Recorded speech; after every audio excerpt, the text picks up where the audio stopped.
السلام عليكم ورحمة الله وبركاته. إن الحمد لله نحمده ونصلي على رسوله الكريم، أما بعد. قال الله تبارك وتعالى في كلامه المجيد وفرقانه الحميد: أعوذ بالله من الشيطان الرجيم، بسم الله الرحمن الرحيم. إنما جزاء الذين يحاربون الله ورسوله ويسعون في الأرض فسادا. صدق الله مولانا العظيم وصدق رسوله النبي الكريم، ونحن على ذلك من الشاهدين والشاكرين والحمد لله رب العالمين. প্রিয় দর্শক শ্রোতা, প্রিয় দেশবাসী, যে যেখান থেকে শুনছেন, আপনাদের প্রতি আন্তরিক কৃতজ্ঞতা প্রকাশ করছি। আসলে দীর্ঘদিন লাইভে আসা হয় না, আমার আইডিরও কিছু সমস্যা ছিল, যে কারণে লাইভে আসতে পারি নাই। সাম্প্রতিক কিছু বিষয় নিয়ে কথা বলা জরুরি মনে করছি। বিশেষ করে আমাদের ছোট্ট বোন রামিসা, যাকে কিনা এক পাষণ্ড নির্মমভাবে ধর্ষণ করে হত্যা করেছে।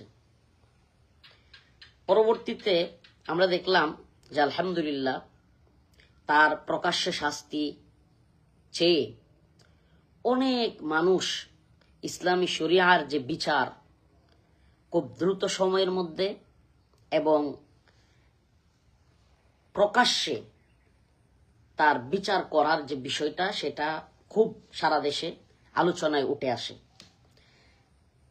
সুবহানাল্লাহ, একটা বিষয় খুবই ভালো লাগার মতো যে শুধুমাত্র ইসলামিক অঙ্গন থেকেই এই আওয়াজ উঠে নাই যে প্রকাশ্যে বিচার করা হোক কিংবা তার মৃত্যুদণ্ডটা ইসলামী শরিয়া অনুযায়ী দেয়া হোক। এটা শুধু ইসলামিক অঙ্গন থেকে উঠে নাই, এমনকি আসিফ আকবর, শিল্পী আসিফ আকবর, নাট্যকার শামীম হোসেন, তারপর একজন চিত্রনায়িকাও দেখলাম যে প্রকাশ্যে শাস্তি এবং আফগানিস্তান ইরানের শাস্তি চাচ্ছেন।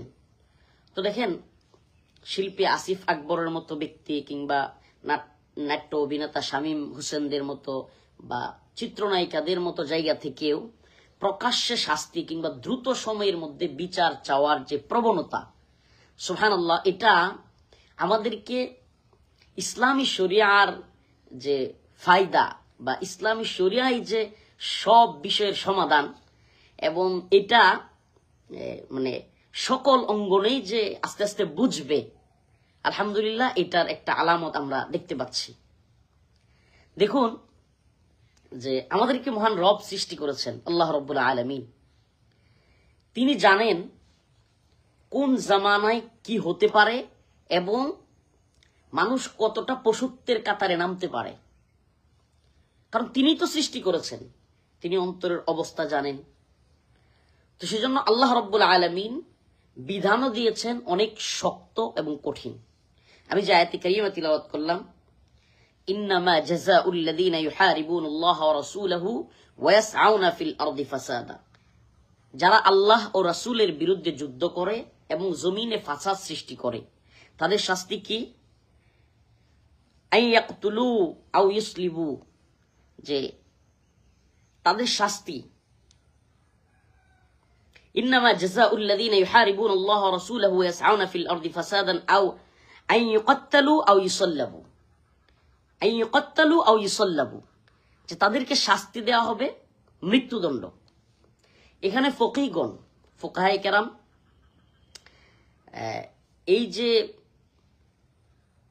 ফাসাদ, এটাকে বলছেন যে ধর্ষণ কিংবা জোরপূর্বক যেটা করা হয়। তো এখন একটা প্রশ্ন যখন সবার মধ্যে আসতেছে, আলহামদুলিল্লাহ, যে ইসলামী শরিয়ার বিচার এবং দ্রুত সময়ের মধ্যে বিচার লামিসা হত্যাকাণ্ডের, তখনই ইসলাম বিদ্বেষীরা একটা কথা ছড়িয়ে দিচ্ছে। বিশেষ করে আমাদের শ্রদ্ধাভাজন ব্যক্তিত্ব, প্রিয় আলেম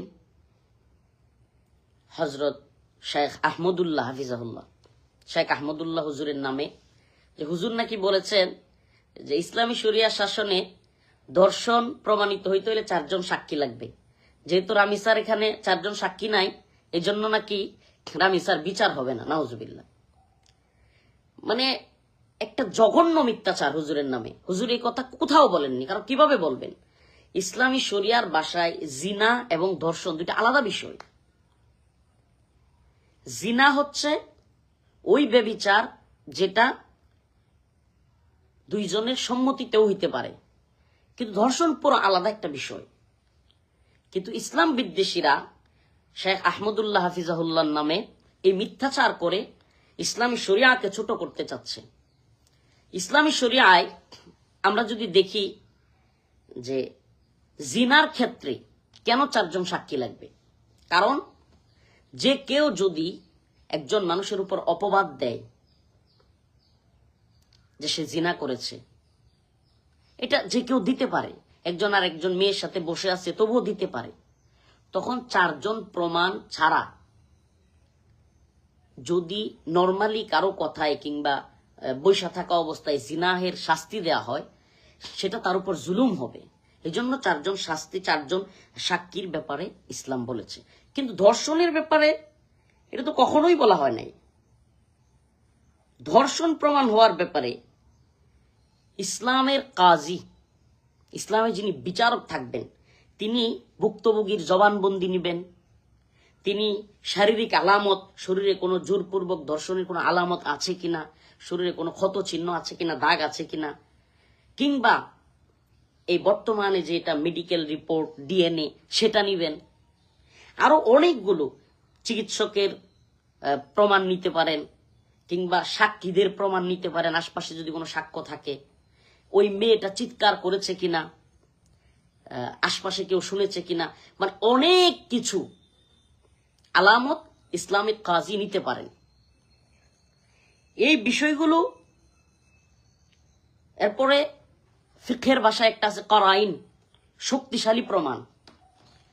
তো প্রিয় ভাইরা আমার, এই কথাগুলো আমি ছোট মানুষ, আমার মনে হচ্ছে যে এই কথাগুলো বলা দরকার।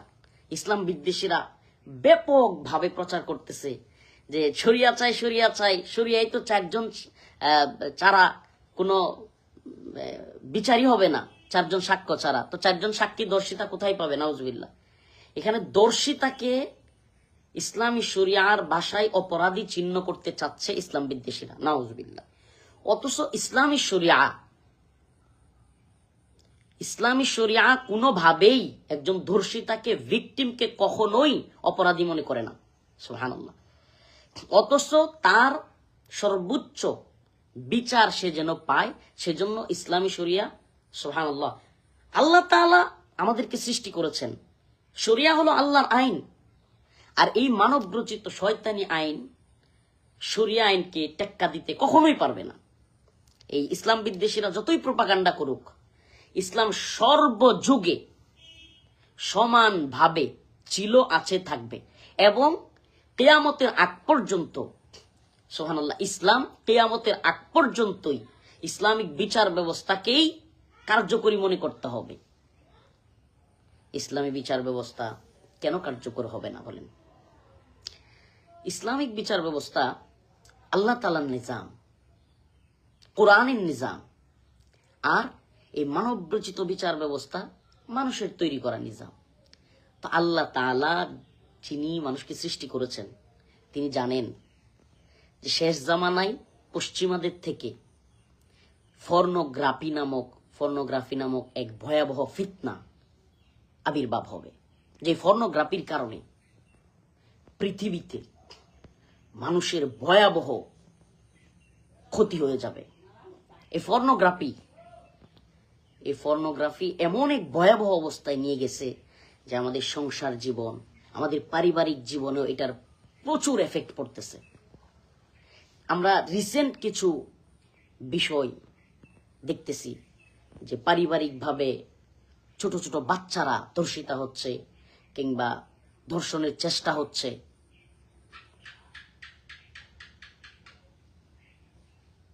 এই বিষয়গুলো কেন হচ্ছে? আমি বলবো খবর নিয়ে দেখবেন, আল্লাহ মাফ করুক, আমরা যেই সমসাময়িক বিষয়গুলো অনলাইনে কিংবা বিভিন্ন রিসার্চ করে জানতে পারি যে এটার বেশিরভাগ কারণ হলো পর্নোগ্রাফি। আল্লাহ মাফ করুক, আমাদের সমাজের অসংখ্য মানুষ পর্নোগ্রাফিকে এখন নর্মাল মনে করে। নর্মাল মানে বন্ধু বান্ধব মিলে কথা বলতেছে, নাউজুবিল্লাহ, ওই সমস্ত পর্নোগ্রাফির যে খারাপ স্টাররা আছে, কুখ্যাত সেই সমস্ত স্টারদের কথা নিয়ে পোলাপান একজন আরেকজনের সাথে আনন্দ করতেছে। এমনকি নাউজুবিল্লাহ একসাথে বসলে কিছু মানুষ ওই সমস্ত বিষয় নিয়ে, এমনকি স্কুলের বাচ্চারা পর্যন্ত এই পর্নোগ্রাফিতে আসক্ত হয়ে যাচ্ছে। আমি আমাদের প্রিয় ভাই আসিফ আদনানের একটা বই পড়েছিলাম, মুক্ত বাতাসের খোঁজে। প্রিয় ভাই লেখক গবেষক আসিফ আদনান। তো আমি ওই বইটা পড়ে যেটা বুঝলাম, সুবহানাল্লাহ, যে আমাদের সমাজে পর্নোগ্রাফির অবস্থা এত বেশি ভয়াবহ আকার ধারণ করছে যে এখন সে যখন ওই বিষয়গুলো, নাউজুবিল্লাহ, খারাপ বিষয়গুলো দেখে, তার মধ্যে ধারণ করে, তখন সে ওইটার এফেক্ট হয়ে একটা পর্যায়ে সে যখন কোথাও যাওয়ার সময় পায় না, পরিবারেই কারো না কারো সাথে এই ঘটনা ঘটিয়ে ফেলে, বাচ্চাদের সাথে হোক। দেখুন এখন এই যে জঘন্য অপরাধ, ছোট বাচ্চার সাথে কিংবা মাদ্রাসার ছেলের সাথে হোক, স্কুলের বাচ্চার সাথে হোক, মাদ্রাসার কোনো হুজুর করুক কিংবা বাহিরের কেউ করুক, এই যে জঘন্য কাজে জড়িত হচ্ছে, আপনি দেখবেন বেশিরভাগ ক্ষেত্রে এটা পর্নোগ্রাফির এফেক্ট। যদি এই সমস্ত পর্নোগ্রাফি বন্ধ করা না যায় বাংলাদেশ থেকে, যদি এই সমস্ত সাইটগুলো বন্ধ করা না যায়, এই দর্শন কমবে না। এটা হলো নাম্বার 1।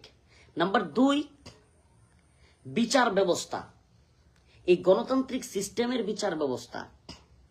ওই প্রথমে আরজি, তারপরে মামলা রুজু করো, এফআইআর করো, তারপরে এফআইআর এর পরে আসামি ধরার প্রক্রিয়া, তারপর ওই আসামি ধরার পরে কি বলে আসামির জবানবন্দি, তারপরে আসামিকে রিমান্ডে নাও, জিজ্ঞাসাবাদ করো, তারপরে সাক্ষী তলব করতে করতে লম্বা সময় ব্যয় করো, তারপরে একদিন বিচারকের সর্দি লাগছে, বিচারক উপস্থিত নাই, এরপরে আরেকদিন বিচারকের শালীর বিয়া, ওই দিনও বিচারক বসে নাই, মানে আরো যত বিষয় আছে এগুলো করতে করতে এরপরে চার্জশিট দাও 10 মাস পরে, এরপরে ডিএনএ তত্ত্ব, ডিএনএটা অবশ্যই জরুরি, কিন্তু এগুলোর যে একটা তাল বাহানা, এরপরে কি হয়, দীর্ঘদিন পর চার্জশিট জমা হয়, এরপরে ওই ভুক্তভোগী পরিবার যখন আলোচনার বাহিরে চলে যায় বিষয়টা, ওরা চাপে পড়ে যায়, প্রভাবশালী মহল থেকে চাপ আসে, ওদেরকে মেরে ফেলার হুমকি দেওয়া হয়, আস্তে আস্তে ওরা মামলার খোঁজখবর নেওয়া কমায় দেয়। এটা হর হামেশাই চলছে, সুবহানাল্লাহ। অথচ আফগানিস্তানে, ইরানকে আমি ইসলামের মডেল মনে করি না, আফগানিস্তানকে অবশ্যই মডেল মনে করি, সুবহানাল্লাহ। শরিয়ার ভূমিতে খুব দ্রুত সময়ের মধ্যে প্রকাশ্যে মৃত্যুদণ্ড, ব্যাস, সুবহানাল্লাহ। প্রকাশ্যে যখন মৃত্যুদণ্ড দেওয়া হয়, অন্যান্য দর্শকদের মনে, ধর্ষক যেগুলো, এগুলোর অন্তরে ভয় তৈরি হয়, আলহামদুলিল্লাহ পরিবর্তন হয়ে যায়। কিন্তু আজ ইসলামকে, ইসলামী শরিয়াকে কলুষিত করবার জন্য ইসলাম বিদ্বেষীরা উঠে পড়ে লেগেছে। আমি মনে করি বিজ্ঞ উলামায়ে কেরামের, আমি তো ছোট মানুষ, এই বিষয়গুলো নিয়ে কথা বললে দালিলিক আলোচনা করা আমার জন্য কঠিন। আপনারা যারা এদেশে বিজ্ঞ উলামায়ে কেরাম আছেন, আপনাদের প্রতি রিকোয়েস্ট থাকবে যে ইসলামী বিচার ব্যবস্থায় জিনার জন্য 4 জন সাক্ষী জরুরি, কিন্তু ধর্ষণের জন্য যে 4 জন সাক্ষী জরুরি না, এবং সেটার কি রূপরেখা, এটা আপনারা আশা করি তুলে ধরবেন। এবং বিশেষ করে শায়েখ আহমদুল্লাহ হাফিজাহুল্লাহ, উনার নামে যে মিথ্যা প্রোপাগান্ডা ইসলাম বিদ্বেষীরা ছড়াচ্ছে, একটা ফটো কার্ড বানিয়ে সেটার জবাবও আমি আশা করি হজরত দিবেন। হজরত যদি দিতেন সেটা জাতির জন্য খুবই উপকার হইতো। তো প্রিয় দর্শক শ্রোতা, আপনাদের উদ্দেশ্যে আমাদের বিশেষ কথা হলো, দেখুন আমরা কেউ ভুলের ঊর্ধ্বে না। বর্তমানে কিছু কিছু মাদ্রাসার ব্যাপারে কথা আসতেছে, যে সমস্ত মাদ্রাসায় বলৎকারের ঘটনা ঘটেছে বলে শোনা যাচ্ছে। দেখুন, আমি 3 বছর প্রায় কারাগারে ছিলাম। আমি যদি আপনাদেরকে কারাগারের হালত বলি, যারা কারাগারে ছিল তারা তো একমত হবে, কিন্তু বাহিরে যারা, তারা অবাক হয়ে যাবেন। হাই হাই, হুজুর কি বলে? কারাগারে ছেলে যেগুলো সুন্দর সুশ্রী, বিশেষ করে কিশোর গ্যাংয়ের মামলা খেয়ে যে সমস্ত ছেলেরা কারাগারে যায়, এদেরকে বাহিরে সুন্দরী মেয়েদেরকে, যেমন কোনো কলেজে একটা সুন্দরী মেয়ে থাকলে অনেক পোলাপান পিছনে লাইন মারে, ওই মেয়ের পিছনে টাকা খরচ করতে চায় কিংবা রেস্টুরেন্টে নিয়ে যেতে চায়, মানে ওই সময় মেয়েটাকে কাছে পাওয়ার জন্য। কারাগারে ওই কিশোর গ্যাংয়ের মামলা খাওয়া ছোট ছোট বাচ্চাদেরকে এইভাবে টার্গেট করে করে 40-35 বছর বয়স্ক যারা ভিতরে, এরা টার্গেট করে করে পিছনে ঘুরতে থাকে, খাওয়ায়, তারপরে ওই ছেলেকে কাছে টানার চেষ্টা করে, সুবেদার কারারক্ষী এদেরকে টাকা দেয়, দিয়ে দিয়ে ওই ছেলেকে কাছে রাখার চেষ্টা করে। এমনকি আমি তো দীর্ঘদিন ভিতরে ছিলাম, এমনও শুনেছি, এবং যারা এটার ভিকটিম, ভুক্তভোগী, এদের মুখে শুনেছি যে কারাগারে যাদের টাকা আছে এরা টাকা দিয়ে দিয়া ছেলেদেরকে এসব কাজ করে। নাউজুবিল্লাহি মিন যালিক। এটা কারাগারের হালত না, আল্লাহ মাফ করুক। অনেক ভার্সিটিতে বলৎকার বা সমকামিতা বেড়ে গেছে। এমনকি কয়েকদিন আগে ছাত্র দলের 2 জনকে বহিষ্কার করা হয়েছে এই বলৎকারের কারণে, এই সমকামিতার কারণে। এটা ব্যাপকভাবে বেড়ে যাচ্ছে। আপনাকে যদি বলি, এইটাও পর্নোগ্রাফির একটা এফেক্ট। এই পশ্চিমা পর্নোগ্রাফি, সমকামী পর্নোগ্রাফি কিংবা উলঙ্গ গ্রুপ পর্নোগ্রাফি, এই সমস্ত বিষয়গুলোর এফেক্ট আমাদের সমাজে পড়তেছে।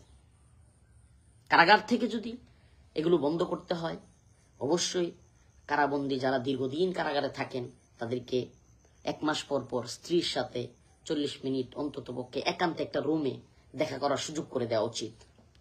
এটা আওয়ামী লীগের লোক হোক বা যেই দলেরই লোক ভিতরে আছে, আমরা এটা ফিল করছি যে কারাগারে কঠিন সময় যায়, বছরের পর বছর এভাবে থাকতে থাকতে পুরুষরা এক ধরনের মানে কঠিন পরিস্থিতির মুখোমুখি হয়। শারীরিক যেমন ক্ষুধা আছে, যৌন ক্ষুধা আছে। ওই যৌন ক্ষুধা যখন মিটাইতে পারে না, তখন ওই ছেলেরাই এই সমস্ত কাজে জড়ায় কারাগারে। তো মাদ্রাসায় কি হয় না? দেখেন, মাদ্রাসাওয়ালারাও মানুষ, এরা ফিরিস্তা না। আমি বলছি না যে অনেক বেশি হয়, তবে হ্যাঁ অবশ্যই হয় না এরকম না। কিন্তু আমার কথা হলো, দায়টা শুধুমাত্র মাদ্রাসার দিকে ইসলাম বিদ্বেষীরা দিতে চায়। ছাত্র দলের 2 জন নেতাকে বহিষ্কার করা হলো সমকামিতার জন্য, এটা নিয়ে ওদের কথা নাই। ভার্সিটিতে বলৎকার, সমকামিতা হচ্ছে। পুলিশ এমনও নিউজ আছে, আমি দেখছি নিউজ, যে পুলিশ ডাইকা নিয়ে সমকামিতা করছে। তো ওগুলো নিয়ে কথা নাই হুজুরদের। দেখেন, আমাদের কথা ক্লিয়ার। হুজুর হোক, পুলিশ হোক, ভার্সিটির ছেলে হোক, জেলখানার কেউ হোক, যদি কেউ বলৎকারে জড়িত থাকে, সমকামিতায় জড়িত থাকে, তাকে অবশ্যই শাস্তির আওতায় আসতে হবে। ইসলামী শরিয়ার যে শাসন, যদি আমিও করি, আল্লাহ মাফ করুক, আমার ভাই করে, আমার বাবাও করে, নাউজুবিল্লাহ, মানে ইসলামী শরিয়া এমন এক জিনিস, সুবহানাল্লাহ, যে আমাদের আত্মসমর্পণ করতে হবে আল্লাহর আইনের কাছে। আমরা সকলের শাস্তি চাই, সকলের বিচার চাই। মাদ্রাসারও যদি কেউ জড়িত থাকে তার বিচার হবে, কিন্তু অধিকাংশ ক্ষেত্রে দেখা যায় মাদ্রাসার আলেমদেরকে এই বলৎকারের নামে মিথ্যা অপবাদ দেয়া হয়। অসংখ্য ঘটনা এখন প্রমাণিত। হ্যাঁ, যেগুলো সত্য সেগুলোর অবশ্যই তদন্ত হবে, সেগুলোর অবশ্যই বিচার হবে, হোক। দেখুন, শেষ কথা, আমাদের দেশে বা বর্তমানে উপমহাদেশে, বর্তমান পৃথিবীতেই ইসলামী শরিয়ার পথে সবচেয়ে বড় বাধা হলো গণতন্ত্র। দেখুন, বাংলাদেশে আওয়ামী লীগ, ওরা তো ইসলাম বিদ্বেষী একটা দল। আওয়ামী লীগ, বিএনপি মনে করেন ওরাও ইসলামিক কোনো দল না, ওরা হলো সেকুলার একটা দল।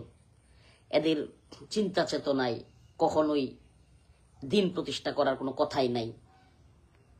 থাকলো কি? আওয়ামী লীগ, বিএনপি চলে গেলে এনসিপি আছে, নতুন একটা দল এনসিপি, এদেরও চিন্তা ভাবনা। এরা মাঝে মাঝে এদের ছেলেফেলেরা বিপদে পড়লে হুজুরদের ডাকে, কিংবা বিপদে পড়লে এরা কোরআনের আয়াত বলে, কিন্তু বাস্তবে এরা তো কোরআন বা ইসলামী শরিয়া লালন করে না। এরাও গণতন্ত্র অন্তর থেকে লালন করে, গণতন্ত্র প্রতিষ্ঠা চায়। খুদ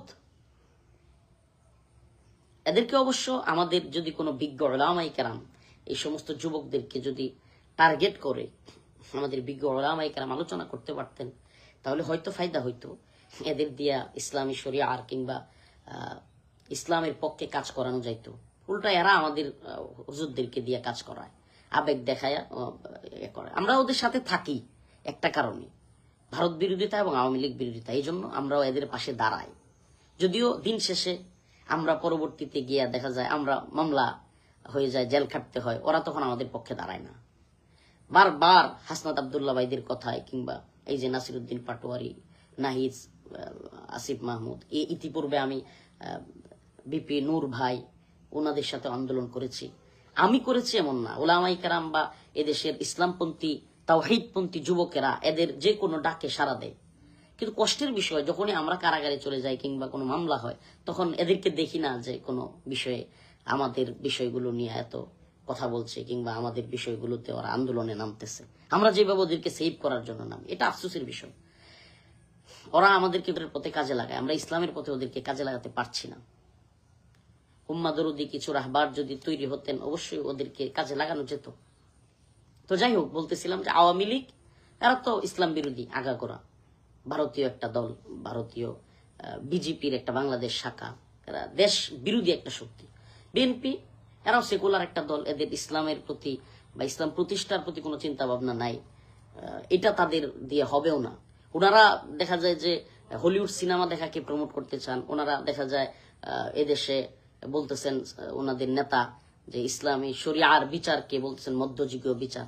তো ওনাদের নিয়েও বিষয় না। এনসিপি তারাও ইসলাম প্রতিষ্ঠা করবে না। জামাতে ইসলামী যারা ইসলামের নামে ভোট চায়, কষ্টের বিষয় কি জানেন, তারাও ইসলামী শরিয়া চায় না, কোনোভাবেই বলে না এটা ইসলামী শরিয়া চায়। আমাদের ইসলামপন্থী দলগুলো যেগুলো আছে, এগুলো ইসলামী শরিয়া আর কথা বলে না। খুদ একটা দল আসলে অনেক সমালোচনা ইতিপূর্বে করেছি, কিন্তু আজকে অন্তত এই কনসেপ্টে প্রশংসা করতেই হয়, ইসলামী আন্দোলন বাংলাদেশ। ইতিপূর্বে অনেক বিষয়েই তাদের সাথে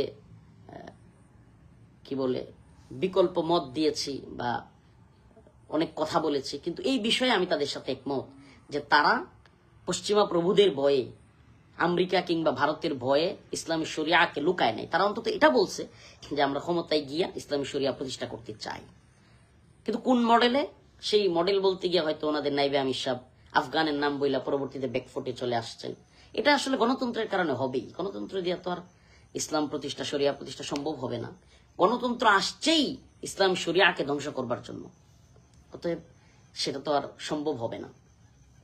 তবুও আমি তাদের প্রশংসা করছি, আমি তাদেরকে এই জন্য অ্যাপ্রিসিয়েট করি বা তাদেরকে ধন্যবাদ জানাই যে তারা অন্তত এটা বলছে যে আমরা শরিয়া প্রতিষ্ঠা করতে চাই। জামাত ইসলাম উল্টা বলে দিছে আমরা ইসলামী শরিয়া প্রতিষ্ঠা করব না, আমরা শরিয়া চাই না। মানে আস্তে আস্তে আবুল আলাহ মওদুদী রহিমাহুল্লাহ যেই থিম কিংবা ওনার যে ওইটা থেকেই অলরেডি ওনারা সরে আসছে। ওনারা আস্তে আস্তে দেখবেন এরা মডারেট হইতে হইতে এক পর্যায়ে ওনারা হয়তো দেখা যাবে ওই নর্মাল সেকুলার দলদের মতো হয়ে গেছে, কাছাকাছি অলরেডি চলে আসছে।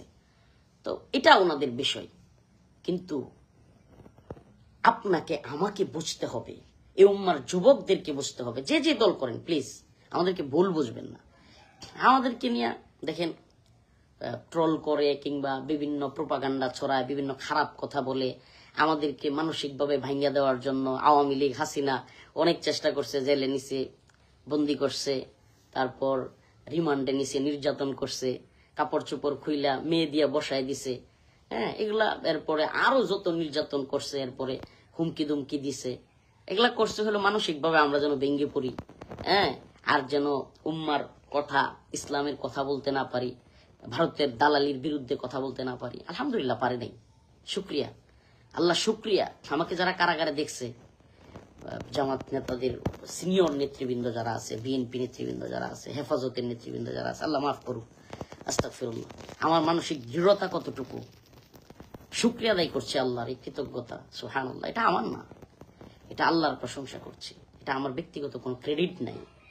আমার মানসিক দৃঢ়তা কত বেশি এটা এই সমস্ত নেতৃবৃন্দ যারা আমার সাথে কারাগারে ছিল ওনারা জানে। এরা কি একটু ট্রল করে আমারে করে দিবে। আমি সুবহানাল্লাহ, আমি তো এমন একজন মানুষ, আল্লাহ মাফ করুক, ছোট মানুষ, কিন্তু এই উম্মাকে অনেক বেশি ভালোবাসি। এই উম্মাকে অনেক বেশি ভালোবাসি। উম্মার ক্রাইসিস মুভমেন্ট আসলে তখন বুঝতে পারবে এই উম্মা আমি কে বা আমি কতটুকু এই উম্মাকে ভালোবাসি। এই দেশের ক্লান্তি লগ্নে আল্লাহ না করুক যদি হিন্দুত্ববাদী ভারত আগ্রাসন চালায়, তখন দেখবে আমরা কে, আমরা কতটুকু পারি, কি করতে পারি। সুবহানাল্লাহ। এখন এগুলো আসলে বলিও না, বলতে চাইও না। এই উম্মাহকে আমরা ভালোবাসি।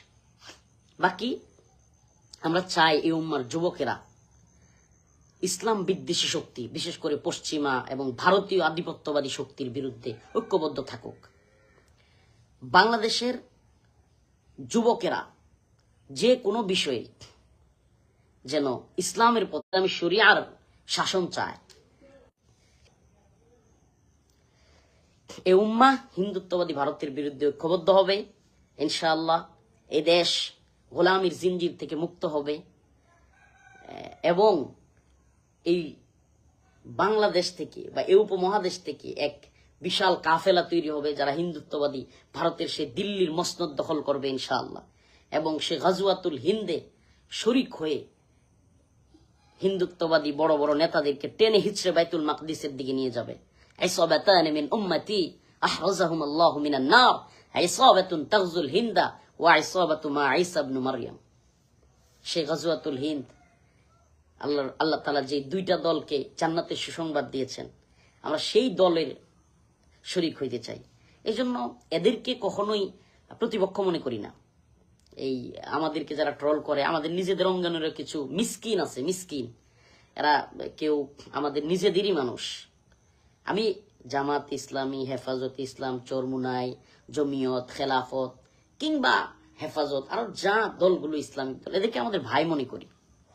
কিন্তু আমি দেখেছি যে আমাদের অঙ্গনেরও এখন সেলিব্রিটিরা বা এই দলগুলো আপনার টাকা দিয়া পেইড এজেন্ট কিনে রাখছে ট্রল করার জন্য। এই বিভিন্ন দলের এখন দেখবেন আপনার আশ্চর্য, বাংলাদেশে একটা রাজনৈতিক ইয়া শুরু হয়েছে যে এরা টাকা দিয়ে আপনার অনলাইনে আপনার এজেন্ট কিনে রাখে। অনেকগুলো আইডি থাকে, একসাথে টার্গেট করে। এই আওয়ামী লীগেরও আছে, বিএনপিরও আছে, জামাতেরও আছে, এখন আমাদের হুজুরদের দলেরও আছে অনেকের। মানে এই সমস্ত পোলাপাইন গুলো কাজ হলো যাকে তারা টার্গেট করবে একসাথে গিয়ে বাজে কমেন্ট করবে, ট্রল করবে, তাকে একবারে মানসিকভাবে করে ফেলবে। আবার কেউ কেউ বলবে ভাই আপনি একটু অনলাইন থেকে দূরে থাকেন, হ্যাঁ আপনাকে নিয়ে অনেকে হচ্ছে আহারে সমবেদনা, আমার প্রথম স্ত্রীর জন্য সমবেদনা, আরো অনেক কিছুর জন্য। মানে আলেম উলামারা কারাগারে ছিল, আলেম উলামাদের স্ত্রীরা কান্নাকাটি করতেছে জামিনের জন্য, তখন দেখবেন ওই সমস্ত স্ত্রীদের জন্য ওদের দরদ নাই। হ্যাঁ, তো এদের দরদ অন্য জায়গায়। আসলে কি ইসলাম বিরোধীদের সাথে আপনারাও পেইড এজেন্টগিরি করেন না, বুঝা না বুঝা ইসলাম বিরোধীদের হাতে। ইসলাম বিরোধীরা চায় রাম ঈসা ইস্যু তলিয়ে যাক, আলেম উলামাদেরকে খারাপ বানাক, এটা ইসলাম বিরোধীদের কাজ। এদেশে আলেম উলামাদেরকে টার্গেট করে করে আলেম উলামারা খারাপ মানুষ, ভারত বিরোধী যারা তারা খারাপ মানুষ, এগুলো বানানো এদের উদ্দেশ্য। আপনিও এদের ফাঁদে পা দিচ্ছেন।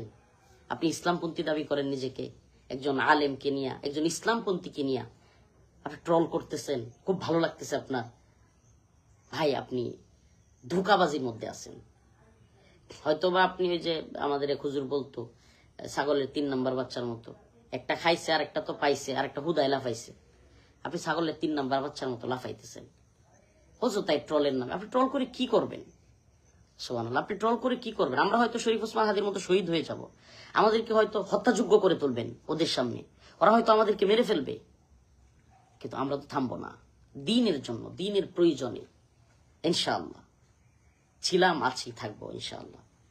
এদেশে যদি হিন্দুত্ববাদী আগ্রাসন মোকাবেলা করবার জন্য সামনের সারিতে, এই কথাগুলো বলছে আমাকে যারা চিনে জানে। জুলাই আন্দোলনে আমার ভূমিকা কি ছিল, আমার অবস্থান কি ছিল, কিংবা ইতিপূর্বে আওয়ামী লীগ সরকারের সময় আমি কি ভূমিকা নিয়েছি, এগুলো সবাই জানে। অতএব আমাদেরকে নিয়ে ট্রল করে আর হাহারি এক দিয়ে রে ভাই আপনি তো থামাইতে পারবেন না। আপনার ওই দলের কয়েকটা টাকা পান আমি জানি। আপনাদের অনেককেই ধরলে যে কিরে আপনি বাজে কমেন্ট করেন কেন, কি হয়েছে আপনার, আপনি তো এমনি লোক ভালো, তাইলে এগুলো করেন কেন অনলাইনে? বলে যে ভাই আমি দল থেকে কিছু টাকা পাই, ধরে ফেললি। এগুলো আমি জানি। এখন বর্তমানে বাংলাদেশের অনেক দল চামচাবির লেভেল এত নিচে গেছে যে দলের যেগুলো সাপোর্টার বেশিরভাগ হলো হাওয়া ভাই, জি ভাই, মানে সব দলের এরকম আছে।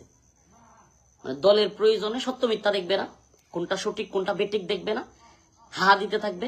আর হইলো দলের প্রয়োজনে জানে এটা মিথ্যা, জানে তার দলের নেতা বাটপার, তার নেতা ভুল করছে, তার দল ভুল করছে, তবুও মানে সে অন্তর থেকে একটা, মুখ থেকে আরেকটা, মানে তার নেতারে খুশি করতে হবে, দলকে খুশি করতে হবে। বাংলাদেশে এই টেন্ডেন্সি চলছে। এইটাই কিন্তু হাসিনাকে এই জি আপা, খাইছে না পা, বইছে না পা, শুইছে না পা, এটা করতে করতেই কিন্তু হাসিনারে এই জালিম পর্যায়ে নিয়ে গেছিল আওয়ামী লীগ।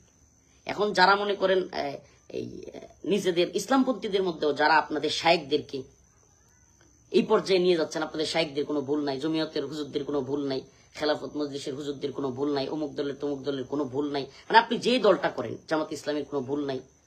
এই যে দলটা করেন আপনাদের হুজুররা যখন চাটাচাটি করে, দালালি করে, বাটপারি করে, তখন আপনি সমালোচনা করেন তো নাই, উল্টা যারা সঠিক কথা বলতে চায় তাদের বিরুদ্ধে আপনি হিংসাত্মক মনোভাব নিয়ে এগিয়ে যান।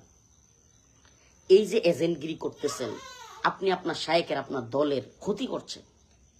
আপনি আপনার শায়েককে ভণ্ড বানিয়ে দিচ্ছেন, আপনি আপনার দলকে জালিম বানিয়ে দিচ্ছেন। আপনি বুঝতেছেন না। এই পেইড এজেন্টগিরি বন্ধ করেন।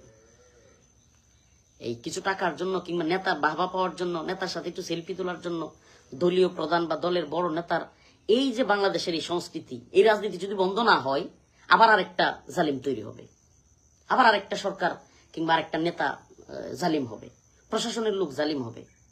আমাদের এই সংস্কৃতি, চাটাচাটি আর সামসামির সংস্কৃতি বাদ দিতে হবে। নিজের দলের কেউ যদি ভুল করে সমালোচনা করবেন, আমি ভুলের ঊর্ধ্বে না ভাই, আমার ভুলের সমালোচনা করেন, আমি মাইনে নিব, মাথা পাইতে নিব। আজ এই একটা বিষয় নিয়ে সমালোচনায় লিপ্ত হইয়া আপনার লাভটা কি? মার চাইতে বাসির দরদ বেশি। আমাদের এক হুজুর বলতো যে তোমার মার চাইতে যদি তোমার বাপের প্রতি মাসির দরদ বেশি থাকে, তাইলে বুঝবা মাসির চরিত্র খারাপ। তা আপনারা তো মানে আমার পরিবারের প্রতি বা এমন দরদ কিছু কিছু মানুষ দেখাইতেছেন, আপনাদের তো চরিত্র সমস্যা। শুনেন, আল্লাহ মাফ করুক, চরিত্রহীন লোকেরা বাহিরের জগতে যাবে, চরিত্রবান লোকেরা একাধিক বিয়ে করবে। এই কথা বলে শেষ করলাম। ভালো থাকবেন। ইসলাম বিদ্বেষীদের হাতে নিজেদের ভাইকে, নিজেদের লোককে হাসির পাত্র বানাবেন না। আল্লাহ তাআলা আমাদেরকে বুঝার তৌফিক দান করুন। আপনারা মানে করলেও আমার কিছু যায় আসে না। আল্লাহ মাফ করুন। আসসালামু আলাইকুম ওয়া রাহমাতুল্লাহি ওয়া বারাকাতুহু।